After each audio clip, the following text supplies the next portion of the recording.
Assalamualaikum warahmatullahi wabarakatuh. Selamat pagi. Hari ini adalah pertemuan kita yang kedua secara daring, yaitu di mata kuliah Sejarah Islam Modern. Nah, penting sekali kita belajar sejarah, apalagi kita sebagai generasi Muslim. Tujuannya bukan hanya sekedar untuk menambah pengetahuan sejarah, tetapi juga untuk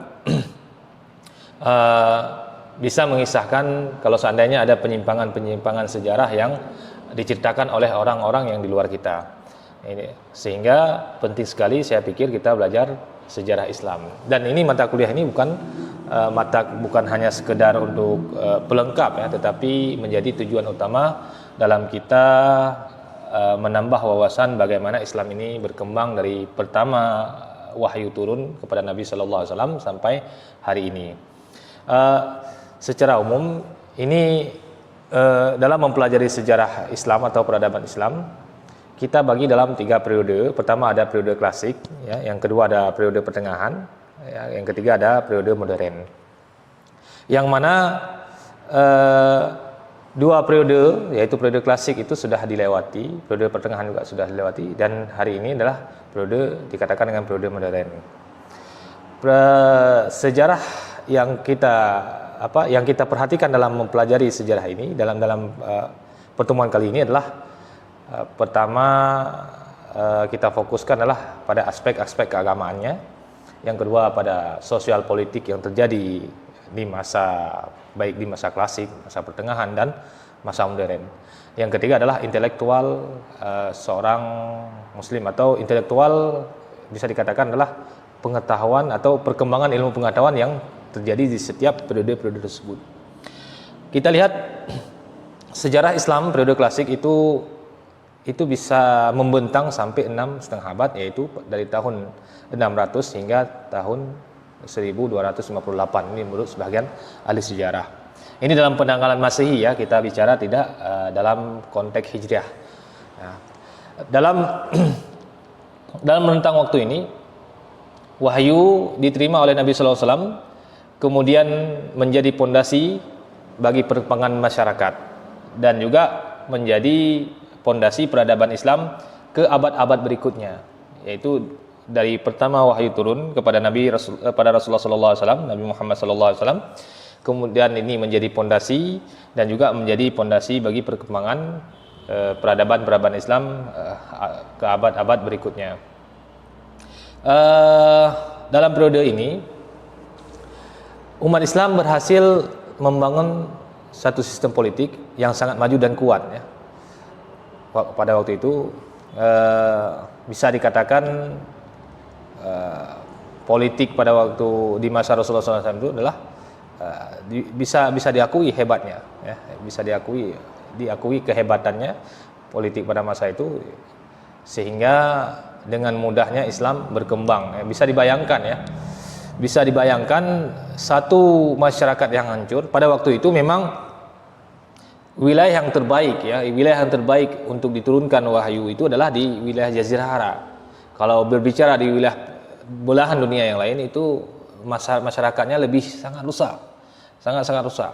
Tapi kalau Jazirah Arab walaupun dikatakan jahiliyah, tetapi mereka bisa dikatakan seperti manusia yang masih kalau dikatakan masih bahan baku, belum ada olahan. Di dalam masyarakat jahiliyah masih ada persaudaraan yang kuat antar sesama kabilah, kemudian juga ada kasih sayang di antara mereka, kemudian juga adanya kesetiaan ya. Artinya pada waktu itu di Jazirah Arab lah tempat terbaik ya, walaupun dikatakan pada masa itu adalah masa jahiliyah. Masa jahiliyah maksudnya bisa dikatakan orang-orang yang mungkin tidak mengenal Tuhan ya. Tetapi dari segi kemanusiaan mereka lebih baik dibandingkan di belahan dunia yang lain. Ya.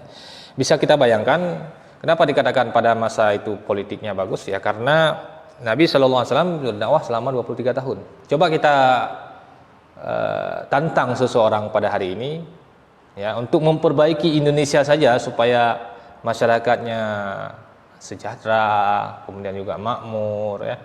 Kita kasih waktu 23 tahun, apakah sanggup? Tidak, saya rasa. Kenapa? Ya, karena sangat sulit memulai sesuatu yang memang ini Indonesia kita katakan belum rusak, tetapi untuk memperbaikinya itu saya rasa tidak cukup 23 tahun atau tidak cukup 30 tahun. Kita bisa bayangkan presiden aja ada yang 30 tahun berkuasa tetapi tidak mampu membawa Indonesia seperti yang diinginkan oleh masyarakat secara umum ya. Maksudnya dari segi kesejahteraan, dari segi pemberantasan kemiskinan, kemudian juga dari segi kemakmuran dan lain-lain ya, dan juga sistem politiknya ya. Nah inilah Rasulullah SAW, beliau mampu membawa manusia dari, bisa dikatakan dari kebodohan kepada ilmu pengetahuan di masa itu. Dan juga umat Islam pada waktu itu berhasil membangun satu aktivitas keilmuan yang mengagumkan ya, yang terbaik di zamannya. Ini terlihat ketika misalkan ada tawanan ya, ada tawanan perang. Itu dipakai oleh Nabi SAW kalau seandainya tawanan itu perang itu bisa mengajarkan sesuatu kepada umat Islam. Dengan nanti bisa jadi syaratnya adalah dibebaskan. Ya. Ini menunjukkan bahwasanya perhatian Islam terhadap ilmu pengetahuan. Ya. Tidak dilenyapkan, tetapi setiap ada tawanan perang yang mampu, ada dia kuasai satu ilmu, kemudian diberikan syarat kamu mengajarkan umat Islam, nanti kamu dibebaskan. Dan juga dari segi penguasaan ekonomi ya, penguasaan ekonomi pada waktu itu juga hebat ya. Kemudian kita fokus di perkembangan keagamaan, yaitu wahyu turun itu di Mekah ya, tepatnya pada usia Rasulullah SAW itu di umur 40 tahun ya, hingga wafat beliau lebih kurangnya adalah di umur 63 tahun. Rasulullah SAW itu, Nabi Muhammad memperkenalkan Islam kepada penduduk kota Mekah, itu sangat kuat, sangat keras. Dalam artian sangat keras adalah bekerja keras, ya, berusaha sangat keras agar umat Islam pada waktu itu di kota Mekah mengenal Tuhan. Makanya kalau kita lihat ayat-ayat dalam Al-Quran yang Makkiyah itu kebanyakanlah tentang pengenalan terhadap Tuhan yang Maha Esa. Nah, kalau dikatakan dengan bahasa lain adalah terhadap akidah ya, pengenalan terhadap akidah. Ini permulaan dakwah Rasulullah SAW dan ditentang pastinya ya, ditentang oleh pemuka-pemuka Quraisy yang ada di Mekah atau kaum-kaum musyrik yang ada di Mekah. Nah, beliau Rasulullah SAW ini, Nabi Muhammad SAW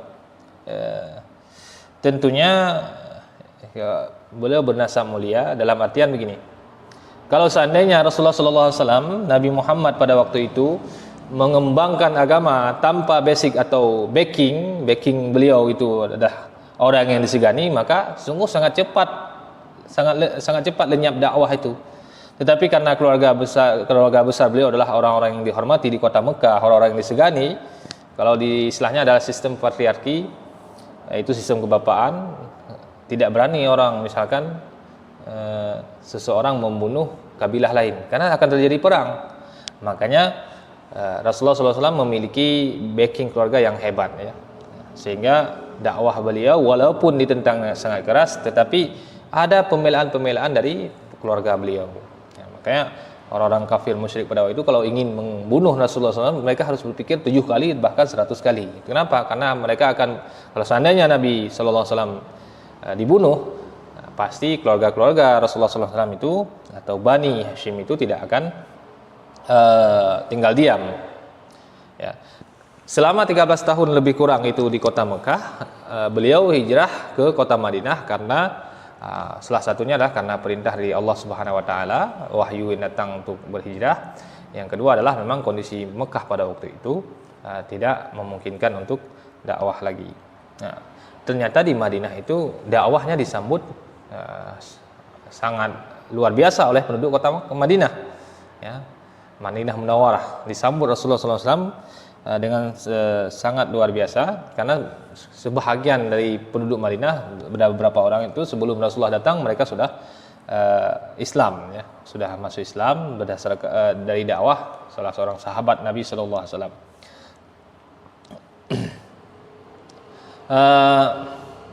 Kemudian keagamaan atau islamisasi yang dilakukan pada masa Nabi SAW itu dilanjutkan oleh Khulafaur Rasyidin ya.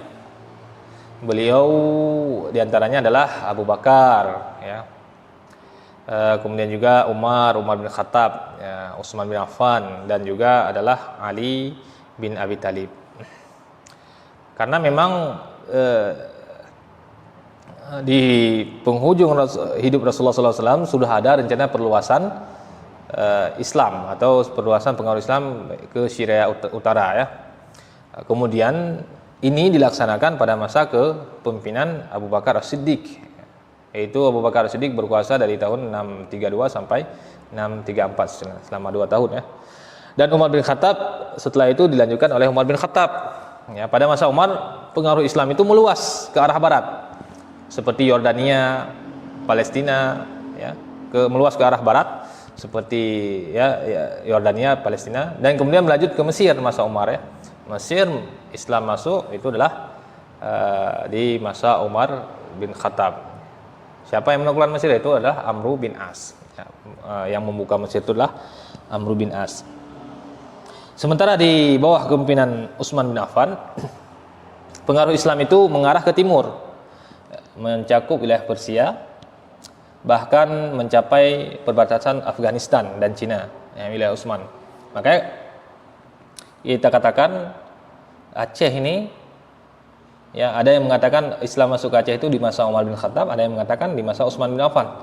Ketika Utsman mengutus sahabat untuk berdakwah ke Cina, sahabat ini mampir dulu di Aceh, makanya untuk persiapan, karena memang strategis sekali wilayah Aceh untuk persinggahan kapal, ya, sehingga ketika mereka mampir, mereka berdakwah, baru melanjutkan perjalanannya ke Cina. Ya, ini masa Utsman bin Affan. Ya, pengaruh Islam mengarah ke timur, yaitu wilayah Persia, bahkan mencapai perbatasan Afghanistan dan Cina. Kemudian di masa Ali bin Abi Thalib ini, dia termasuk perlambatan ya, perluasan, karena memang tidak terlalu stabil lagi, tidak stabil di masa Umar, walaupun Umar itu terjadi di masa Umar terjadi pergejolakan, begitu juga masa Utsman ya, sehingga keduanya meninggal dalam keadaan dibunuh ya. Ali juga terbunuh ya akhirnya oleh kaum Khawarij. Tidak stabil. Demikian juga di masa dinasti Umayyah ya, walaupun ada perluasan tetapi tidak begitu ini. Karena kenapa? Karena mereka menghabiskan energi untuk konsolidasi ya dengan lawan politik.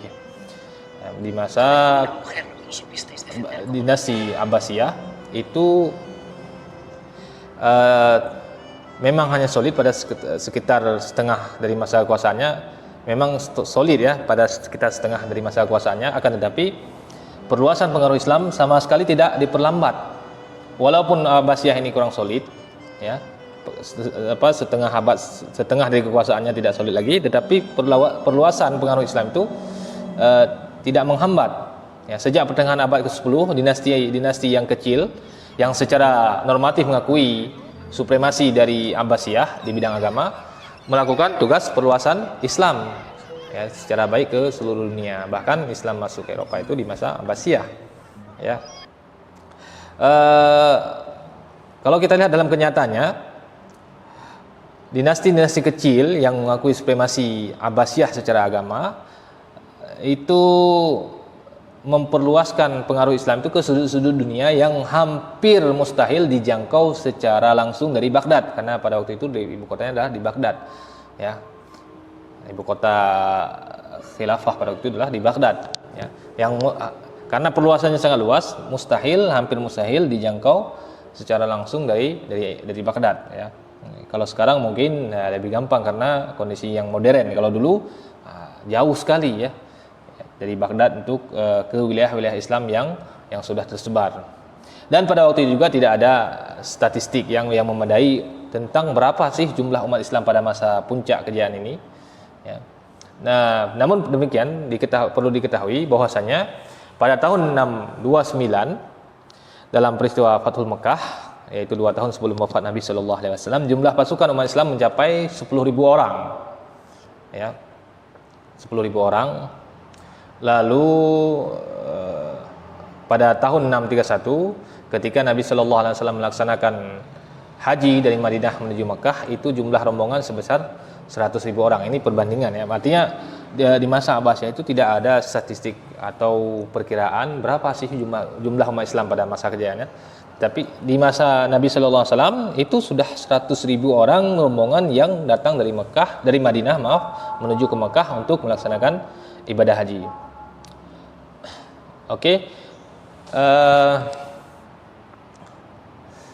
Dari kalau kita lihat Islam ini berakar sumbernya adalah dari wahyu ya, agama samawi.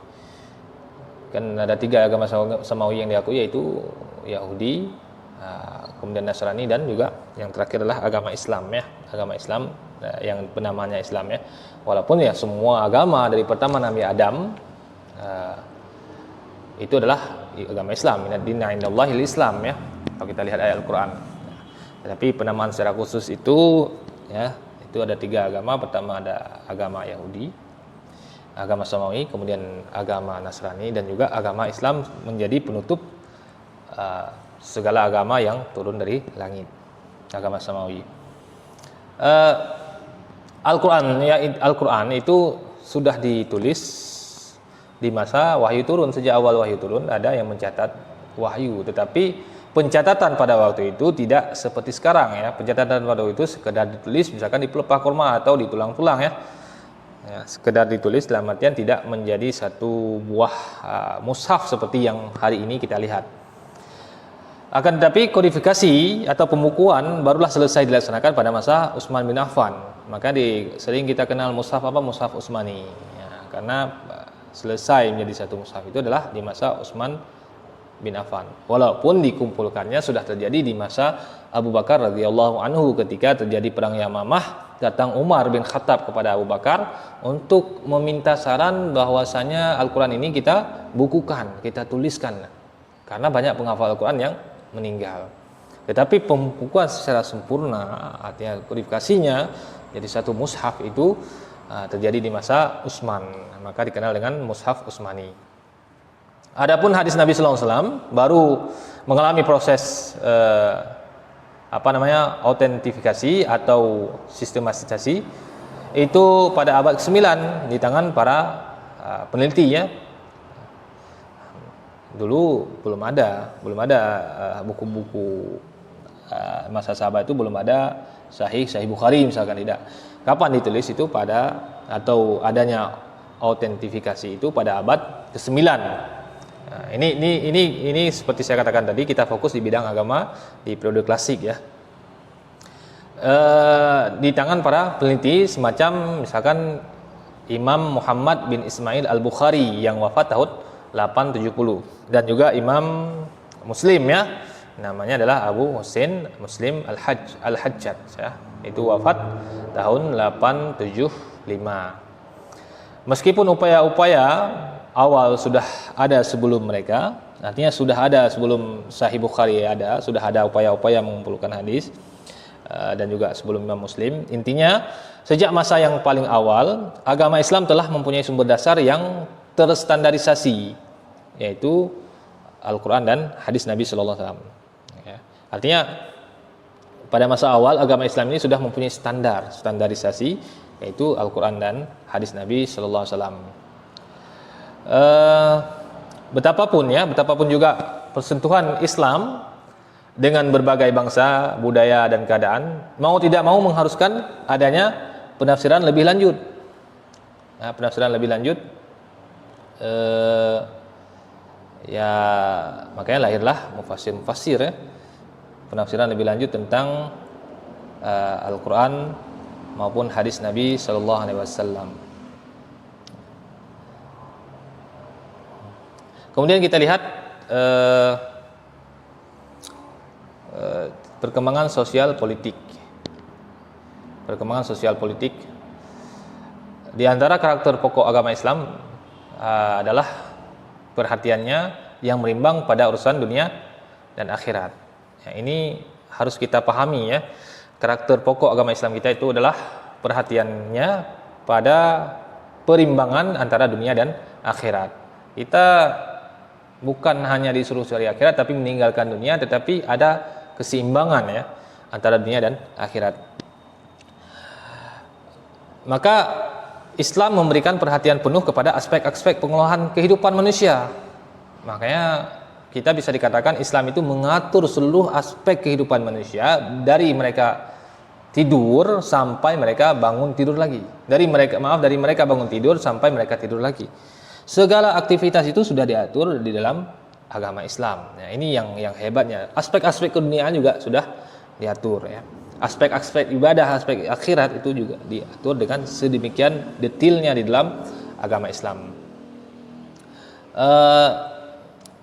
Mulai dari pada tataran individual hingga pada tataran kehidupan bermasyarakat. Ini perhatian ya, perhatian Islam mulai dari tataran individual sampai pada tataran kehidupan masyarakat. Hal ini paling awal diilustrasikan oleh tindakan-tindakan yang diambil oleh Rasulullah SAW, khususnya setelah periode hijrah ya ke Madinah. Sejak awal beliau memastikan ikatan yang kuat antara umat Islam, kelompok Muhajirin dengan kelompok Ansar. Kelompok Muhajirin inilah kelompok yang hijrah dari Mekah ke Madinah, dan Ansar adalah penduduk asli kota Madinah. Ini fokus Nabi SAW mempersaudarakan kedua golongan ini yang sama sekali dulunya tidak ada hubungan darah, menjadi sebuah ikatan yang sangat kuat, bahkan lebih kuat daripada hubungan darah. Ya, ini pokok yang harus kita jaga, harus kita pahami bersama, bagaimana dakwah Nabi SAW berjalan dengan sangat baik. Dan juga setelah beliau mempersaudarakan kedua kaum ini, dan juga mempersaudarakan orang-orang yang bertikai di Madinah yang tidak selesai selama berapa tahun, puluhan tahun, diselesaikan oleh Rasulullah SAW. Kemudian juga beliau berhasil membangun aliansi dengan kelompok lain yang mendiami pada waktu itu kota Madinah. Ya, yang mendiami kota Madinah. Ini hebatnya, artinya Rasulullah SAW mampu mempersaudarakan kedua kaum. Kemudian juga orang-orang yang di luar agama Islam, yang mana yang sudah mendiami kota Madinah pada waktu itu. Ya, selain mempersatukan Ansar Muhajirin, Nabi SAW juga berhasil membangun aliansi dengan kelompok-kelompok lain yang mendiami kota Madinah, yaitu kelompok Arab non-Muslim dan kelompok Yahudi ya yang mendiami kota Madinah. Aliansi tersebut ini dituangkan dalam perjanjian tertulis ya, yang populer sebagai Piagam Madinah, atau dalam istilah Arabnya adalah Suhuf Madinah. Nah, isi paling penting dari Piagam Madinah adalah kesepakatan untuk hidup bersama secara damai di kota Madinah. Ini hebatnya. Artinya kehidupan damai disepakati di dalam piagam ini, di dalam Piagam Madinah, antara Arab non-Muslim dan Yahudi dan juga kaum muslimin ya. Kebebasan menjalankan agama masing-masing ya. Dan juga kerjasama dan memajukan kota Madinah. Nah, ini kalau kita lihat luar biasa sekali bagaimana Nabi Sallallahu Alaihi Wasallam menyatukan umat manusia yang berlatar belakang yang berbeda, agama yang berbeda, budaya yang berbeda di dalam kota Madinah dengan tujuan adalah untuk memajukan kota Madinah. Konsep inilah mungkin ya yang diambil oleh Indonesia, yang mana kita terdapat 5 agama ya, yang mana sama-sama tujuannya adalah untuk hidup rukun damai, sama-sama memajukan Indonesia. Ini politik yang sangat hebat.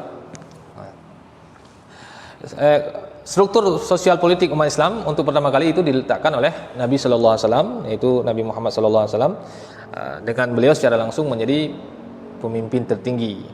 Ya, kalau kita lihat jumlah umat Islam di Madinah itu tidak banyak dibandingkan yang bukan agama Islam, tetapi Nabi Sallallahu Alaihi Wasallam mampu menjadi pemimpin ya, dan orang-orang yang di luar agama Islam mereka bisa merasakan kedamaian kehidupan di kota Madinah. Jadi setidaknya setelah hijrah, Nabi Muhammad SAW adalah pemimpin keagamaan sekaligus pemimpin politik. Inilah bentuk awal pengelolaan sosial politik umat Islam dan dilaksanakan sepanjang hidup Nabi SAW. Setelah Nabi wafat, kemungkinan seperti saya katakan tadi di awal pembahasan, itu dilanjutkan oleh Khulafaur Rasyidin, yaitu Abu Bakar, Umar, Utsman dan Ali bin Abi Thalib.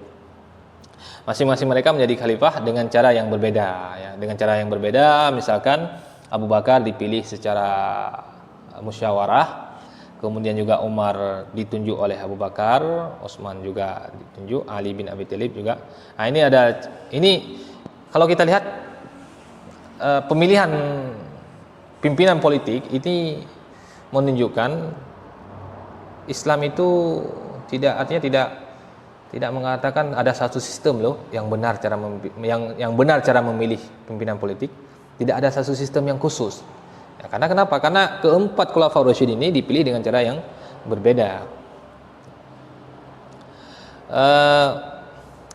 Keempat khalifah ini tentu saja merupakan individu secara emosional dan juga secara keakraban itu sangat dekat dengan Nabi Sallallahu Alaihi Wasallam.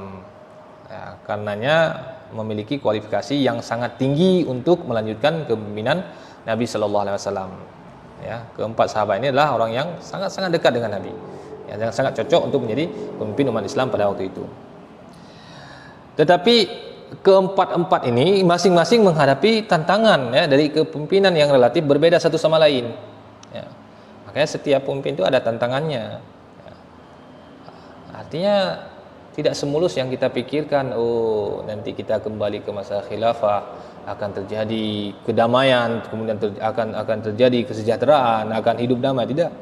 Ini buktinya masa Khulafaur Rasyidin ini masing-masing mereka ada tantangan ya yang dihadapi, dan bahkan tantangannya itu ya, berbeda satu sama lain. Bisa dikatakan secara umum kepemimpinan di masa Khalifah Rashidah atau Khulafaur Rasyidin jelas masih melanjutkan wibawa kenabian Nabi Sallallahu Alaihi Wasallam dipadukan dengan kepemimpinan kelas nomor 1 yang merupakan hasil tempaan Nabi Sallallahu Alaihi Wasallam sendiri.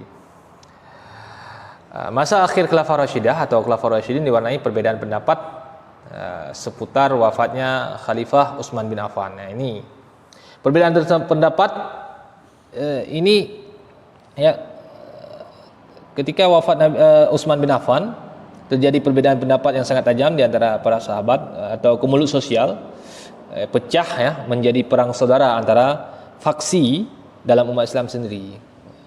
Nah, nanti ada yang namanya perang Jamal ya, dan juga perang Siffin ya. Ini adalah perang saudara pertama dalam sejarah Islam.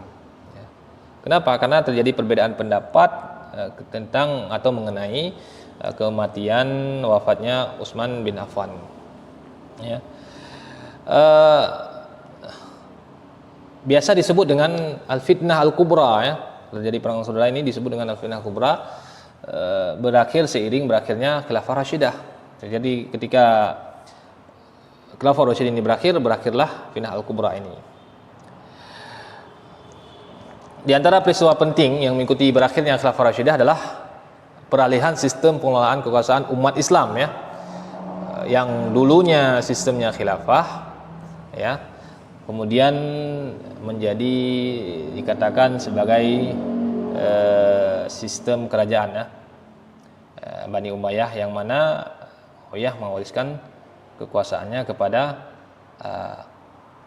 anaknya ya, beda sistem. Peristiwa tahkim ya, antara kubu Ali dan Abi Thalib dan Muawiyah bin Abi Sufyan secara politik menguntungkan kubu Muawiyah. Ini hebatnya politik Muawiyah, secara menguntungkan kubu Muawiyah ketika terjadi peristiwa tahkim ya, yang kemudian mengubah sistem politik Islam menjadi sistem kerajaan atau dinasti. Pertama Khulafaur Rasyidin adalah sistem khilafah, kemudian dengan sistem bisa dikatakan adalah sistem kerajaan atau dinasti Umayyah ya, dinasti menjadi sistem kerajaan. Jadi sejak saat itu kepemimpinan politik menjadi objek pewarisan yang mengikuti garis darah ya. Jadi kalau dulu misalkan Umar tidak menunjuk anaknya, Utsman tidak menunjuk anaknya, Ali tidak menunjuk anaknya, tetapi masa Muawiyah ini telah terjadi perubahan sistem ya, yaitu pewarisan kepemimpinan politik itu mengikuti darah, artinya anaknya, cucunya, dan lain-lain ya, seperti yang kita lihat sistem kerajaan pada hari ini, misalkan seperti Saudi, kemudian juga di negara-negara yang masih notabene sistem kerajaan. Padahal ini tidak pernah terjadi sebelumnya. Ya, ini bisa kita pelajari dalam sejarah bahwasanya Islam itu tidak menganut satu sistem yang khusus yang harus kita pakai dalam masalah dalam masalah menentukan kepemimpinan atau penentuan pemimpin politik.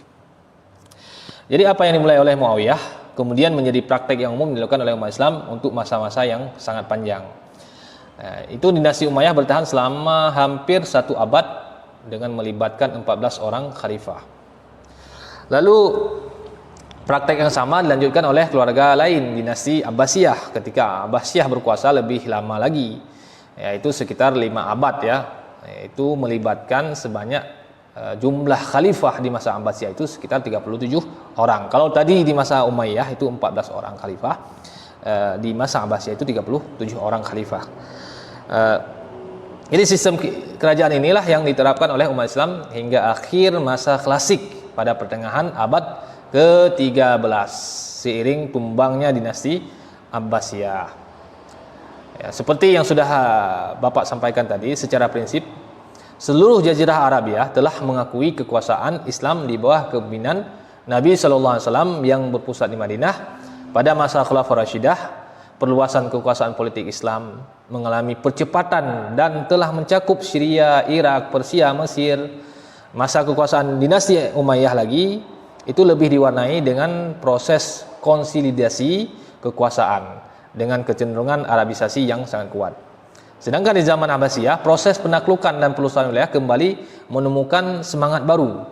Pada masa Abbasiyah ini, kekuasaan politik umat Islam mencakup wilayah yang sangat luas, mulai dari wilayah timur seperti Ifriqiya di barat ya, Armenia di utara, dan di Yaman di selatan. Ya. Wilayah yang sangat luas ini diorganisir ke dalam provinsi-provinsi untuk memudahkan administrasi pemerintahan. Di antara provinsi yang utama adalah Hijaz, Irak, Khurasan, Isfahan, Khwarizm ya, kemudian Sijistan, kemudian ada Syria, Mosul, Afrika, Armenia, Yaman dan Mesir ya. Secara alamiah, efektivitas kontrol di Baghdad itu terhadap semua wilayah yang sangat luas ini jelas bervariasi dari satu tempat ke tempat yang lain dan dari satu waktu ke waktu yang lain. Ya. Begitupun menguasai wilayah yang sedemikian luas untuk waktu yang sedemikian lama merupakan sebuah prestasi politik yang luar biasa. Ya. Apalagi di zaman dulu tidak ada kontrol seperti sekarang. Dulu mau pergi kemana-mana pakai onta, pakai kuda, sangat jauh. Tidak ada pesawat, tidak ada. Ya seperti kita rasakan kecanggihan di zaman modern sekarang. Tak mengherankan kalau kemudian para pengkaji menjuluki zaman kejayaan Abbasiyah itu sebagai zaman the golden age ya, artinya adalah zaman keemasan Islam, itu Abbasiyah. Kalau dalam bahasa Arab al-asr al-dhahabi lil Islam, the golden age of Islam. Ini zaman Abbasiyah. Jadi kalau kita lihat wilayah kekuasaan politik yang demikian luas jelas mencakup jumlah bangsa dan etnis yang sangat beraneka ragam ya, karena perluasan wilayah yang sangat luas ya. Kalau kita di Indonesia aja sudah 17.000 pulau ya, ribuan suku ya, bahasa ya, bisa hebat sekali ya, pemimpin yang bisa menguasai Indonesia, menguasai politik ya, dan bisa memajukan Indonesia tentunya sangat hebat. Masih pada awal wilayah Islam telah meluas sedemikian rupa hingga mencakup bidang kultural ya. Secara garis besar, kekuasaan Islam pada masa klasik itu telah mencakup wilayah kultural Arab, Syria, Persia, Turki, Mesir, Afrika Utara, Andalusia. Harus pula kita catat bahwasanya masing-masing wilayah itu berbeda-beda ya. Dalam masing-masing terkandung juga bahasa yang berbeda-beda, memiliki bahasa yang berbeda ya. Ada istiadat, warna kulit ya, serta banyak sekali aspek perbedaan lainnya yang sangat, kalau kita katakan sangat sulit untuk disatukan ya. Karena masing-masing nanti ada ego, kesukuan, macam-macam lah, seperti kita yang kita rasakan hari ini. Ada ya warna kulit ya, beda-beda. Jadi pada masa itu secara umum hubungan antara kultur ya berjalan secara baik ya, karena disatukan oleh Islam, agama Islam ini yang harus kita perhatikan ya. Kita semuanya disatukan oleh agama Islam, walaupun latar belakang dan basicnya yang berbeda-beda, tetapi tetap juga agama kita adalah agama Islam ini yang menyatukan kita. Nah, ini juga terjadi di masa Abbasiyah. Jadi periode Islam klasik ini telah berhasil mengayamkan semua perbedaan tersebut ke dalam sebuah kesatuan struktur pengelolaan sosial politik yang kuat. Nah, makanya dia bertahan berabad-abad. Ini tadi sosial politik. Sekarang kita masuk ke perkembangan intelektual ya. Walaupun waktu sudah sangat ini, tapi kita lanjutkan. Kita lihat dari Al-Quran, ayat pertama turun itu adalah tentang Iqra, menunjukkan bahwasanya kita diperintahkan oleh Tuhan Yang Maha Esa, Allah Subhanahu Wa Taala, untuk banyak membaca, karena perintah Iqra itu adalah banyak memiliki kandungan makna yang luar biasa. Kita harus membaca segala sesuatu. Kalau kita lihat dari perspektif historis, ya, posisi pertama ini jelas, yaitu posisi pertama Iqra ini sangat jelas dan sangat signifikan. Kemudian juga kita lihat di dalam berbagai ayat Al-Quran itu kita temukan perintah-perintah untuk mengoptimalkan penggunaan akal ya, penggunaan akal budi manusia untuk memikirkan, afala ta'qilun, afala tatadzakkarun, untuk merenungkan, kemudian juga untuk mengamati atau meneliti segala sesuatu yang ada di alam ini. Ini perintah kalau kita baca di dalam Al-Quran, makna-makna yang tersirat. Bahasanya Allah memerintahkan kita untuk merenungkan, mengamati, memikirkan, mengoptimalkan otak kita lah, mengoptimalkan akal kita dalam mengamati atau meneliti peristiwa alam, atau secara umumnya adalah bagaimana alam ini bergerak. Misalkan kita lihat bintang-bintang, kemudian juga kita lihat bagaimana air laut ya, itu disuruh merenungkan. Ini pondasi yang dimiliki oleh umat Islam. Pondasi yang diperintahkan oleh Allah Subhanahu Wa Taala untuk pemeluk agama Islam ya khususnya. Ini menjadi pondasi yang kokoh ya untuk pengembangan aktivitas intelektual oleh umat Islam ya, karena perintah-perintah seperti inilah menjadi semangat ya, atau menjadi pondasi atau latar belakang bagaimana aktivitas intelektual di kalangan umat Islam. Ini dimulai dengan penggalan ayat seperti yang saya katakan tadi, afala taqilun, afala tadzakkarun. Ayat pertama tentang Iqra ya. Kemudian juga sejak awal juga pemeliharaan ini juga melibatkan dua modus ya. Yang adanya ada penghafal. Dulu kan orang-orang ketika sampai wahyu selain ditulis, para sahabat ini adalah menghafal. Karena memang budaya orang-orang pada masa itu adalah menghafal. Ini ada kita baca sejarah, ada seseorang yang kalau misalkan lemah ingatannya itu dianggap aib di kalangan orang-orang Arab. Misalnya dianggap aib karena pernah suatu ketika seorang penyair dia menulis sebuah syairnya di entah pelepah kurma, pokoknya di sesuatu tempat, lewat orang melihat dia. Jadi dia mohon kepada orang agar tidak menyampaikan bahwasanya dia menulis syair, karena dianggap nanti akan lemah, dia tidak mampu menghafal ya. Jadi dua modus ini terlibat. Yang pertama adalah penghafalan, dan juga penulisan ini terjadi dari pertama yaitu pengumpulan ayat Al-Quran ditulis, kemudian juga ada komunitas hufaz ya, penghafal, dan begitu juga dengan hadis Nabi Sallallahu Alaihi Wasallam dikumpulkan dari hafalan, dikumpulkan menjadi dikodifikasi menjadi sebuah buku ya, atau menjadi tulisan ya. Maka dari dua sumber Al-Quran dan hadis inilah muncullah pengkajian akademik yang kemudian menumbuhkan rumpun ilmu Al-Quran. Misalkan ada nanti ulmul Quran, kemudian juga rumpun ilmu hadis ya, timbul terus berkembang dari rumpun-rumpun ilmu ini berkembang sehingga nanti ada rumpun-rumpun ilmu yang lain ya. Bisa kita katakan ada nanti ilmu cara membaca Al-Quran, ada ilmu cara memahami Al-Quran, cara apalagi ya, cara membariskan ada ilmu nahwu ya, ilmu tajwid, macam-macam ya. Dan juga perkembangan masyarakat Islam yang sangat pesat pada masa klasik ini mengharuskan tersedianya penafsiran dan perumusan ajaran Islam dalam berbagai konteks dan kondisi sosiologis yang sangat dinamis. Hal inilah kemudian menumbuhkan cabang ilmu pengetahuan keagamaan yang oleh Imam Abu Hamid Al-Ghazali disebut sebagai kelompok ilmu-ilmu keagamaan, al-ulum asy-syar'iyyah, ya. Kelompok ilmu keagamaan ini mencakup misalkan ilmu Al-Quran, ilmu hadis, kalam, usul fikih, tasawuf dan akhlak. Ya, melalui aplikasi ilmu-ilmu keagamaan tersebut, umat Islam berhasil membangun penafsiran ajaran Islam yang dinamis dalam menyahuti perkembangan sejarah yang ada.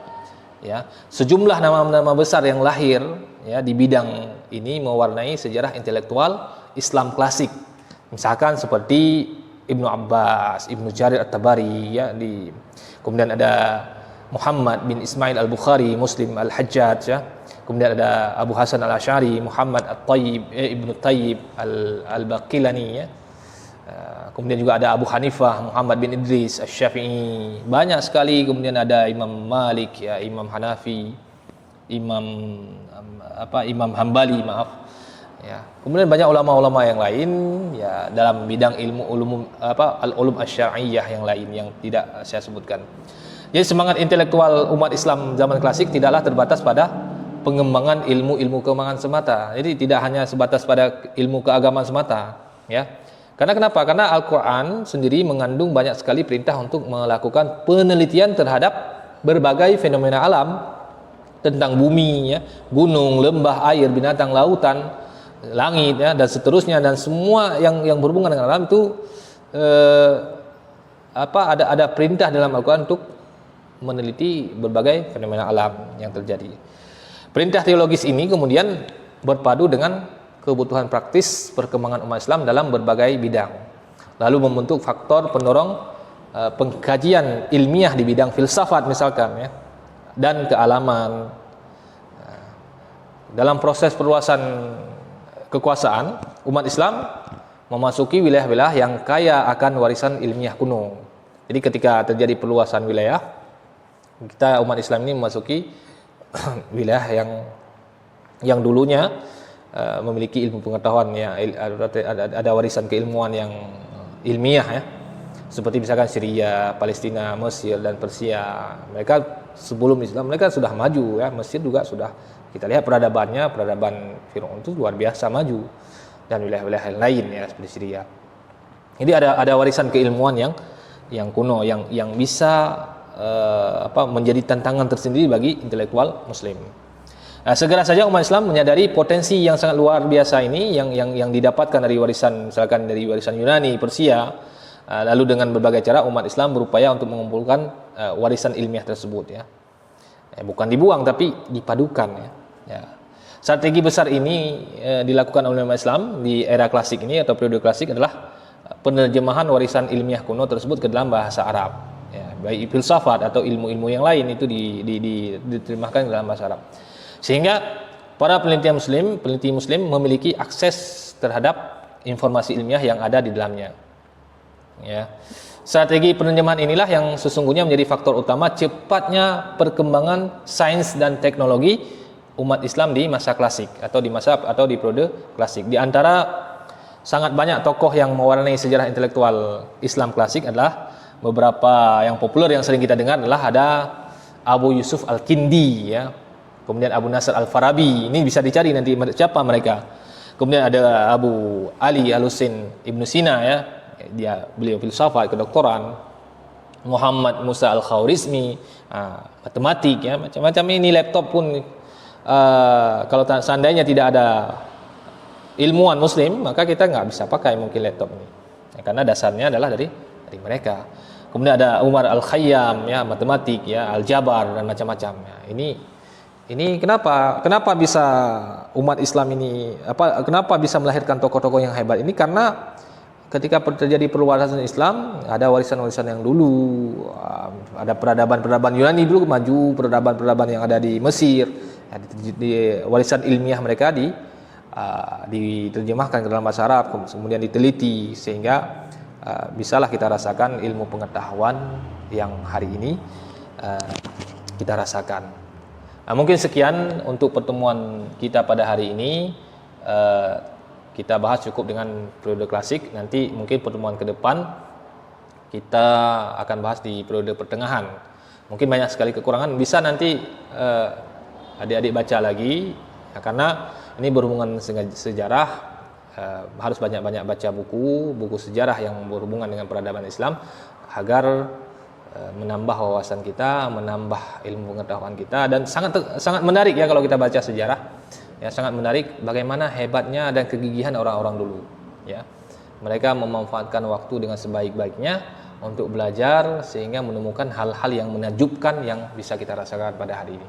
Ya, mungkin hanya ini saja. Sekian dari Bapak. Insyaallah pertemuan ketiga di sejarah perkembangan sejarah Islam modern. Insyaallah nanti akan Bapak buat video lagi, karena dengan Zoom mungkin akan sedikit sulit, dengan begini mungkin akan sedikit mudah. Kalian bisa menontonnya kapan saja, tetapi ingat absen jangan lupa nanti ketika Bapak upload di Adlink, ya, bisa di absen di Adlink, atau nanti Bapak akan bicarakan lagi di grup bagaimana sistemnya, sistem perkuliahan kita lagi. Mungkin hanya ini saja. Assalamualaikum warahmatullahi wabarakatuh.